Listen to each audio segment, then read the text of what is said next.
Assalamualaikum warahmatullahi wabarakatuh. Perkenalkan, saya Yudi Johari, salah seorang mahasiswa dari Program Studi Teknologi Informasi, Fakultas Sains dan Teknologi Universitas Islam Negeri Anari, Bandung. Ini saya akan menjelaskan sedikit materi tentang mobile computing, yang mana video ini saya buat untuk memenuhi tugas dari mata kuliah komutasi berkelanjutan. Baiklah, kali ini saya akan membahas 6 topik. Yang pertama itu ada definisi dari mobile computing. Yang kedua ada cara kerja dari mobile computing. Yang ketiga ada jenis-jenis dari mobile computing. Yang keempat ada perkembangan dari mobile computing. Yang kelima ada fungsinya. Dan yang terakhir ada contoh-contohnya. Baiklah, langsung saja lanjut. Yang pertama itu definisi. Di sini saya akan menjelaskan sedikit tentang pengertian dan gambaran umum dari mobile computing. Komutasi mobile atau mobile computing sebenarnya adalah mengacu pada teknologi yang memungkinkan transmisi data, suara, dan video melalui komputer atau perangkat kemampuan nirkabel lainnya. Secara istilah, kata mobile computing ini juga diartikan pada teknologi perangkat seluler yang mendukung pergerakan atau mobilitas. Kata mobile di sini mengacu pada akses bergerak di mana pengguna tidak dibatasi pada lokasi geografis tertentu. Selain itu, mobile juga berarti dan dapat merujuk pada akses di mana lokasi tetap melalui peralatan yang dapat dipindahkan oleh pengguna sesuai kebutuhan, tetapi tidak bergerak saat beroperasi. Di mana operasi ini sering disebut komputasi nomaden atau nomaden computing. Pengertian lainnya tentunya akan berbeda jika mereka berada dalam konteks perangkat seluler atau mobile device, yaitu adalah bidang teknis yang mencakup desain, pengembangan, dan evaluasi aplikasi seluler menggunakan solusi tepat yang memenuhi kebutuhan pengguna, dan termasuk mempelajari teknologi yang digunakan untuk melakukan berbagai macam tugas pada perangkat yang portable seperti smartphone, tablet, laptop, wearable device, kendaraan, serta lainnya. Secara sederhana, teknologi yang memungkinkan pengguna untuk mengakses informasi dan layanan melalui perangkat mobile seperti smartphone, tablet, laptop, dan perangkat lainnya yang dapat dibawa kemana-mana adalah pengertian dari mobile computing itu sendiri. Mobile computing mencakup pengembangan aplikasi, sistem operasi, infrastruktur jaringan yang dirancang khusus untuk mendukung mobilitas dari pengguna mobile computing. Selanjutnya ada cara kerja dari mobile computing. Setelah kita mengetahui definisi dari mobile computing, tentunya kita juga harus mengetahui bagaimana sih cara kerja dari mobile computing itu sendiri. Umumnya, sistem komputasi seluler atau mobile computing system melibatkan perangkat seluler seperti komputer, laptop, tablet, atau ponsel cerdas, atau smartphone, dan koneksi jaringan nirkabel berbasis Wi-Fi dan teknologi nirkabel seluler, seperti teknologi 5G yang sekarang ini. Perangkat seluler tersebut dapat menyimpan data secara lokal dan akses ke data tersebut tidak memerlukan koneksi jaringan. Komputer seluler biasanya mengakomodasi akses ke teknologi nirkabel dan kabel. Akses ke sumber daya jaringan bersama yang termasuk sumber daya berbasis mobile cloud, di mana pastinya sangat penting mengingat sifat kerja kolaboratif saat ini. Selain laptop, tablet, dan smartphone, ada banyak perangkat komputasi seluler untuk aplikasi vertikal dan khusus ini. Ini termasuk perangkat untuk penggunaan medis, pengawasan, keamanan, dan telemetri serta kontrol. Ada pun beberapa hal yang perlu kalian ketahui, seperti pemilihan perangkatnya didasarkan pada aplikasinya, seperti laptop lebih cocok untuk pembuatan konten dan tablet seringkali digunakan untuk konsumsi konten tersebut. Sedangkan smartphone berfungsi untuk komputer ukuran saku dan perangkat komunikasi, tetapi mereka memiliki ukuran layar kecil dan keyboard berbasis layar. Selanjutnya ada jenis-jenis dari mobile computing. Sini ada 3 jenis dari mobile computing, yaitu mobile communication, mobile hardware, dan mobile software. Yang pertama adalah jenis konsep mobile computing yang pertama, yaitu komunikasi seluler atau yang dikenal dengan mobile communication. Tipe ini mengacu pada infrastruktur komunikasi yang ditetapkan, termasuk infrastruktur jaringan nirkabel, protokol, format data, bandwidth, dan portal yang diperlukan untuk memastikan konektivitas dan komunikasi tanpa batas. Jenis selanjutnya yang merupakan bagian dari konsep mobile computing yaitu perangkat keras seluler atau mobile hardware. Perangkat keras dalam konteks komputasi seluler adalah perangkat komputasi seluler dan perangkat pendukung dengan kemampuan yang diperlukan untuk melakukan operasi yang diperlukan dan terhubung ke jaringan. Jenis tipe terakhir yang akan saya jelaskan yaitu perangkat lunak seluler atau mobile software. Komponen perangkat seluler yang paling penting adalah sistem operasi yang merupakan otak dari sistem komputasi tersebut. Untuk laptop, ini mungkin seperti sistem operasi Windows, Linux, atau Mac OS. Dan untuk smartphone mungkin Android atau iOS. Juga pada dasarnya berbagai aplikasi yang berjalan pada perangkat tersebut juga merupakan bagian dari perangkat lunak seluler atau mobile software. Selanjutnya ada perkembangan dari mobile computing. Ada 3 tahapan perkembangan dari mobile computing, dimulai dari personal computer, networking, LAN, dan WLAN, dan yang terakhir ada mobile computing itu sendiri. Yang pertama diawali dengan terciptanya device atau hardware komputer, khususnya personal komputer atau PC. Saat itu, PC berawal dari perkembangan komputer besar yang harus digunakan oleh lebih dari satu orang. Kemudian komputer besar menjelma menjadi komputer personal dalam ukuran yang lebih kecil setelah ditemukannya chip prosesor pada tahun 1980-an yang sering kita dengar adalah Intel chip 4004 yang diciptakan pertama kali pada pertengahan tahun 1971. Selanjutnya ada networking, LAN, dan WLAN. Setelah komputer personal diciptakan, para pakar berpikir untuk menghubungkan komputer satu dengan yang lainnya. Ini diawali dengan diciptakannya jaringan internet di dunia. Setelah itu diciptakanlah jaringan komputer lokal atau yang bisa kita sebut dengan Local Area Network LAN. Dengan maupun tanpa server. Jaringan ini memungkinkan komputer-komputer dalam suatu lingkup lokasi terhubung dengan kabel satu sama lain. Kemudian, setelah LAN jaringan komputer makin berkembang dengan WLAN atau Wireless Local Area Network, yaitu hubungan komputer sama seperti LAN, tetapi ini dilakukan tanpa kabel atau wireless. Hubungan seperti ini dapat dilakukan dalam suatu area yang terdapat hotspot, yaitu alat penyedia jaringan nirkabel seperti laptop, handphone, dan alat komunikasi lainnya. Seiring dengan perkembangan zaman, komputer diciptakan untuk memenuhi kebutuhan manusia. Komputer pun dibuat makin kecil ukurannya dengan kemampuan setara dengan komputer desktop.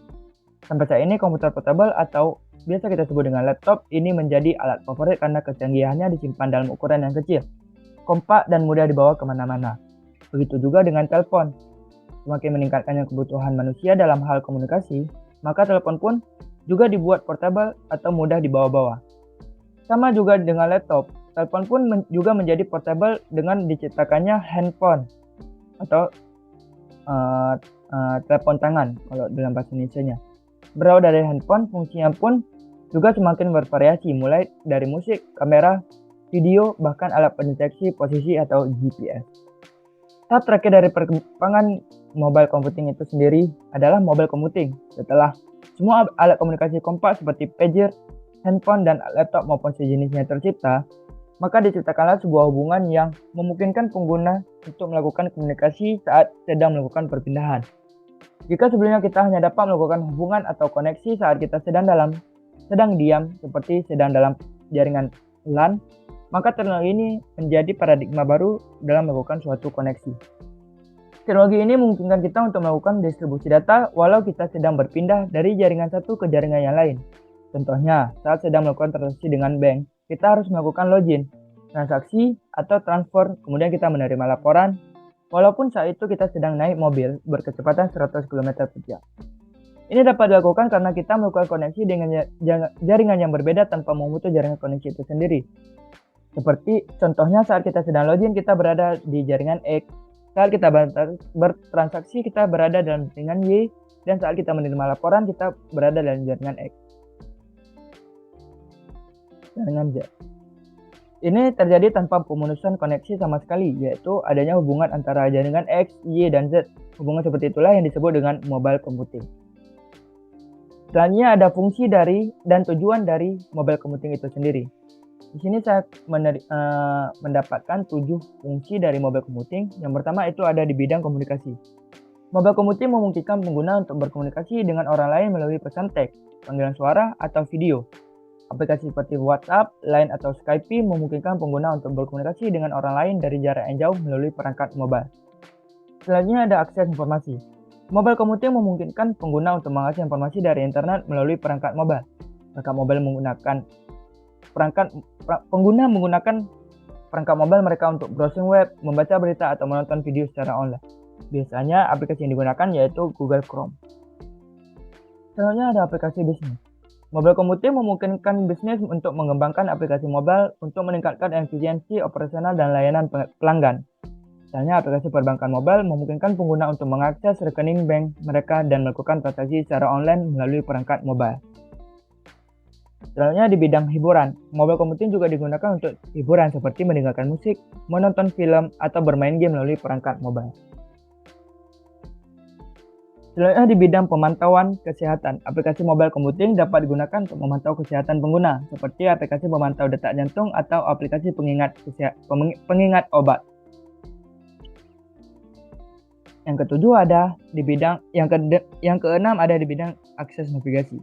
Perangkat mobile dapat digunakan untuk navigasi seperti menggunakan GPS untuk menemukan arah atau mengakses peta mobile. Ini aplikasi yang digunakan biasanya Google Maps. Yang terakhir ada di bidang keamanan. Mobile computing juga dapat digunakan untuk meningkatkan keamanan seperti menggunakan kamera perangkat mobile untuk pengenalan wajah atau sidik jari sebagai pengganti kata sandi. Yang selanjutnya materi yang terakhir yaitu contoh-contoh dari mobile computing. Yang pertama di bidang kendaraan, yaitu contohnya aplikasi ride sharing seperti Uber, Grab, dan Gojek. Yang kedua ada aplikasi transportasi publik seperti aplikasi Google Maps dan City Mapper. Yang ketiga ada aplikasi parkir seperti Park Mobile atau Pay by Phone. Yang keempat ada aplikasi navigasi seperti Waze dan Google Maps. Yang kelima ada aplikasi mobil listrik seperti PlugShare. Yang keenam ada aplikasi pelacakan kendaraan seperti GPS Tracker. Dan yang terakhir ada aplikasi peminjaman kendaraan seperti Zipcar atau Car2Go. Selanjutnya di bidang pembisnis yang sering bepergian. Yang pertama ada aplikasi email seperti Gmail atau Outlook. Yang kedua ada aplikasi kalender seperti Google Calendar atau Microsoft Calendar. Yang ketiga ada aplikasi pengelola tugas seperti Trello, Asana, dan Todoist. Yang keempat ada aplikasi video konferensi seperti Zoom, Skype, atau Google Meet. Yang kelima ada aplikasi file sharing seperti Dropbox, Google Drive, dan OneDrive. Yang keenam ada aplikasi keuangan seperti QuickBooks, FreshBooks, atau Zoho Invoice. Dan yang terakhir ada aplikasi perjalanan seperti TripAdvisor, Booking.com, dan Expedia. Selanjutnya di bidang telepon yang cerdas atau smartphone. Yang pertama aplikasi pesan instan seperti WhatsApp, Telegram, atau Line. Yang kedua adalah aplikasi nomor virtual seperti Google Voice atau Hashhead. Yang ketiga ada aplikasi pemanggil ID seperti Truecaller atau Haya. Yang keempat ada aplikasi VoIP seperti Skype atau Zoom. Yang kelima ada aplikasi pengaturan pemanggilan seperti Call Recorder atau Call Blocker. Yang keenam ada aplikasi perekam suara seperti Voice Recorder atau Audio Memos. Yang keenam ada aplikasi pencarian nomor telepon seperti Whitepage atau True People Search. Ya, selanjutnya di bidang invisible, ubiquitous, pervasive, dan wearable computing. Yang pertama ada aplikasi kesehatan seperti Fitbit atau Apple Health. Yang kedua ada aplikasi pemantau kinerja seperti Salesforce atau Slack. Yang ketiga ada aplikasi navigasi seperti Google Maps atau Waze. Yang keempat ada aplikasi pembayaran seperti Apple Pay atau Samsung Pay. Yang kelima ada aplikasi keamanan seperti Kisi atau Onity. Yang keenam ada aplikasi hiburan seperti Netflix. Yang ketujuh ada aplikasi pengendalian otomatis seperti Nest atau Philips Hue. Selanjutnya ada di bidang kantor atau rumah cerdas. Yang pertama ada aplikasi pengontrol suhu seperti Nest dan Honeywell. Yang kedua ada aplikasi keamanan seperti SimpliSafe atau Ring. Yang ketiga ada aplikasi penerangan seperti Philips Hue. Yang keempat ada aplikasi pengontrol energi seperti Belkin Wemo. Yang kelima ada aplikasi pengelolaan karyawan seperti T-Sheets atau Gusto. Yang keenam ada aplikasi proyek seperti Trello atau Asana, dan yang terakhir ada aplikasi pengelolaan file seperti Dropbox atau Google Drive. Selanjutnya di bidang ruang pertemuan atau konferensi. Aplikasi seperti Zoom atau Google Meet memungkinkan pengguna untuk melakukan pertemuan atau konferensi melalui video conference dari perangkat mobil mereka, termasuk mengatur panggilan dan membagikan layar atau share screen. Selanjutnya di bidang taksi, polisi, dan pemadam kebakaran. Yang pertama, aplikasi taksi online seperti Uber atau Grab. Yang kedua, ada aplikasi polisi seperti Police One atau Mobile Patrol, dan yang terakhir aplikasi pemadam kebakaran seperti Pulse Point atau Wildfire. Selanjutnya di bidang Lonely Wolf. Seperti yang saya ketahui, Lonely Wolf ini merupakan aksi kejahatan tersendiri. Setelah saya cari di internet, mungkin web browser tidak menyediakan informasi manapun yang mencakup tentang kejahatan itu sendiri. Berikutnya di bidang pertolongan bencana. Yang pertama aplikasi Alert Info Bencana. Aplikasi ini memberikan pemberitahuan dan informasi terbaru tentang bencana seperti gempa bumi, banjir, dan tanah longsor. Yang kedua ada aplikasi pelaporan bencana seperti aplikasi ini memungkinkan pengguna untuk melaporkan bencana seperti banjir, longsor, dan kebakaran hutan secara real time atau langsung. Yang ketiga ada aplikasi peta bencana. Aplikasi ini menampilkan peta interaktif yang menunjukkan lokasi bencana dan jalur evakuasi. Dan yang terakhir ada aplikasi komunikasi darurat. Aplikasi ini memungkinkan pengguna untuk berkomunikasi dengan keluarga dan teman-teman mereka secara gratis selama bencana. Selanjutnya di bidang peringatan dini bencana, aplikasi yang digunakan seperti BMKG. Dan yang terakhir di bidang game. Yang pertama ada mobile gaming seperti PUBG Mobile, Mobile Legends, Free Fire, dan Call of Duty Mobile. Yang kedua ada augmented reality game seperti Pokemon Go dan Harry Potter Wizard Unit. Yang ketiga ada virtual reality game seperti Beat Saber, Super Hot VR, dan The Walking Dead. Yang keempat ada casual game seperti Candy Crush Saga, Angry Birds, dan Subway Surf. Dan yang terakhir di bidang e-sport seperti Twitch, YouTube, gaming, dan Discord. Mungkin cukup sekian penjelasan materi tentang Google Computing dari saya, Mobile Computing dari saya. Semoga materi tadi dapat memberikan pembelajaran bagi kawan-kawan sekalian mendengarkan video ini. Sekian dari saya. Lillahi fi sabilil haq. Wassalamualaikum warahmatullahi wabarakatuh.